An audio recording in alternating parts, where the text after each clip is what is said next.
Well, if you were to say to me, wow, Dennis, it's been quite a long time since you've actually uploaded a full-length video to your channel, not only would I agree with you, but I would say that's understatement of the year. Nearly 2 years since I've uploaded any form of video of Camaro, the truck. As a matter of fact, I think the last full-length one I uploaded was of the F-150. In this episode, a little bit of a life update. A lot has happened. Some updates on the Camaro as well as the F-150.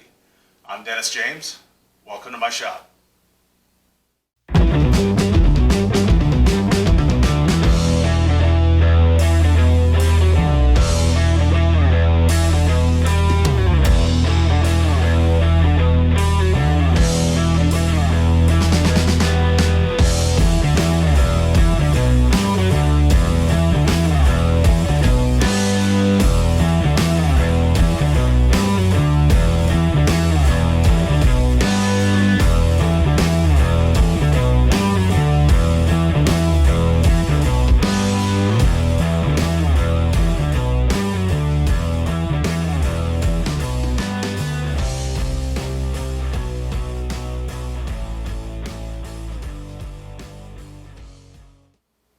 Alright, as said in the intro, it's been nearly 2 years since I've uploaded video of really anything to do with the shop. I've uploaded a few shorts of the Camaro, just other stuff here and there.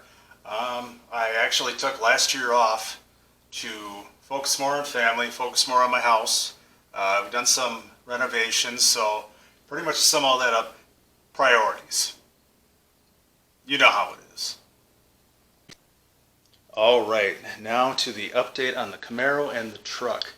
If you've been with me since day one, you know the truck and the car, but if you're just joining me, the truck is my daily driver. It is a 2016 Ford F-150 XLT 4x4. It comes equipped with the 3.5 liter naturally aspirated V6 backed by the 10-speed transmission. Now, the truck came with chrome bumpers, chrome grille.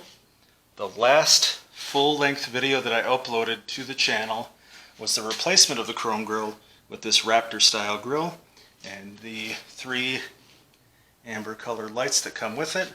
Now, I didn't film it, but I did vinyl wrap the end caps on the front bumper, and the centerpiece is actually from a company called Bumper Shells. If you've never heard of them, just Google Bumper Shells. The centerpiece is actually textured to match the grille, and just so happen it matches the mirror caps and the door handles on the truck.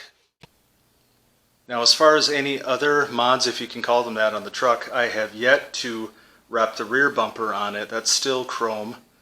If any other things come up, I'll be sure to update everybody.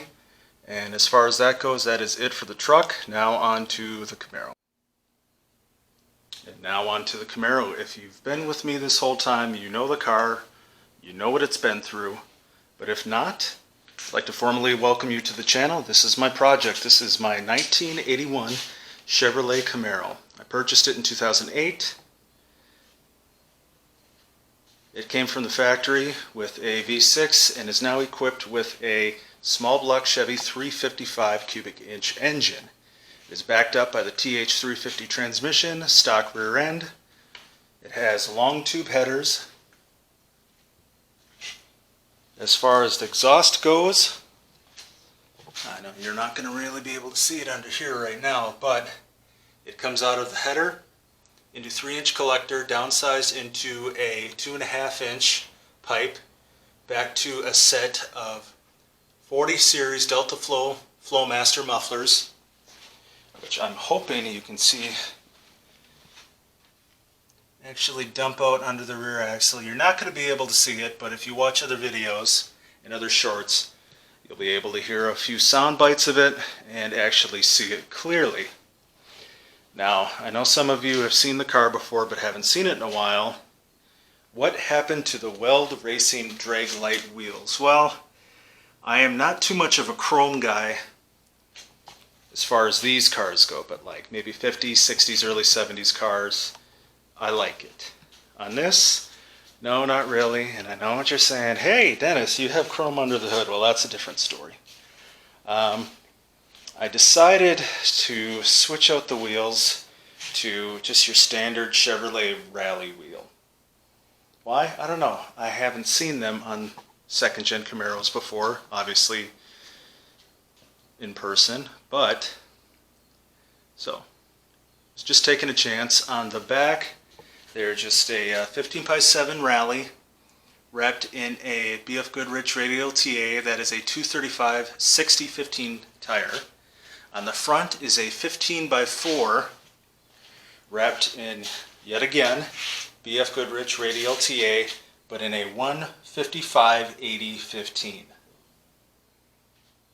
Now, as far as updates go, there really hasn't been any significant updates in the last year and a half, 2 years. It did develop a small leak in the fuel pump. Fortunately, it was just the fitting. I pulled that out, resealed it, put it back in. Problem is gone. I did develop a oil leak soon after.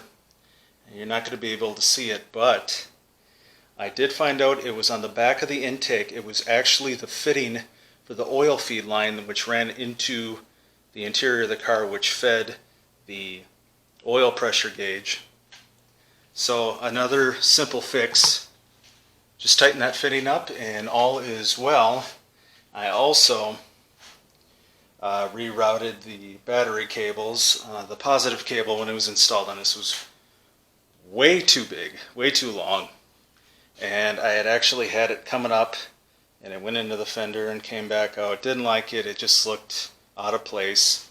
So I ended up taking it, rerouting it out to here, double back onto the battery. The negative cable obviously ran to the opposite side.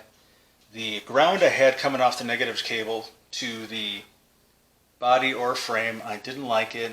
When I made it at first, I wasn't too good with electrical stuff, and I had it actually on the core support right here. Didn't like the placement, so when I swapped the cables out, I put it in the proper place here on the fender.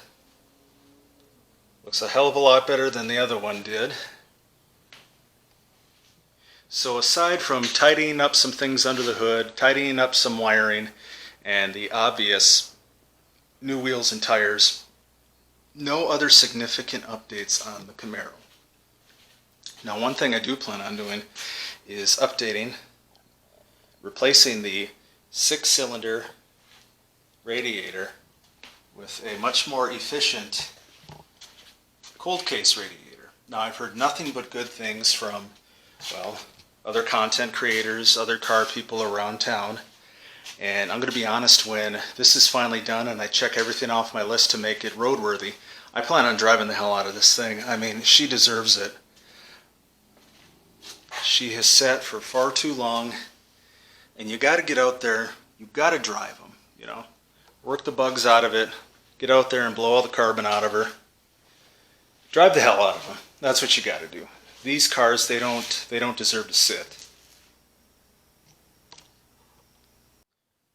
Alright, and now here's the list. You can see it wasn't too bad. Got a few things checked off. The little stars you see are the major things that I need to do to actually get it roadworthy. Again, not too much to get her out there. Hopefully very, very soon.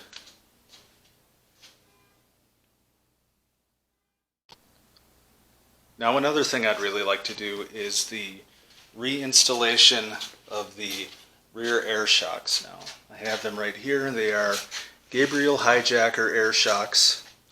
I actually put the KYB gas adjust shocks back on the rear of the car. I had air lines blowing out of the fill nozzle, and I obviously had a steady leak on the driver's side of the car. Now, do I mind the stance of this that much right now? No, I actually like it. But it would be nice to get the rear end back up in the air again. Now, the only reason I swapped them out is, again, like I just said, I had air lines popping. It must have been just a dumb mistake on my part. And I did have a leak in one of them. But after I had them sitting on the shelf for a couple weeks, I decided to pull them apart, check them out, and lo and behold, forgot the installation of an O-ring. So I would say probably in the next video, or maybe the one after that, maybe we'll reinstall them? I don't know. We'll see. Well, that's going to do it for this episode. A brief yet necessary update on the Camaro and the F-150. Now, if you have any questions that I may not have answered, please feel free to leave them in the comments below. And if you'd like to, just message me directly on Instagram. That is at, obviously, Dennis James Speed Shop. And I'm also going to leave you with this. Don't be like me. Don't let your project sit. It'll come back and bite you. Trust me. Now, if you do have a project sitting around collecting dust, get out there, spin some wrenches, keep those dreams alive. We'll see you next time.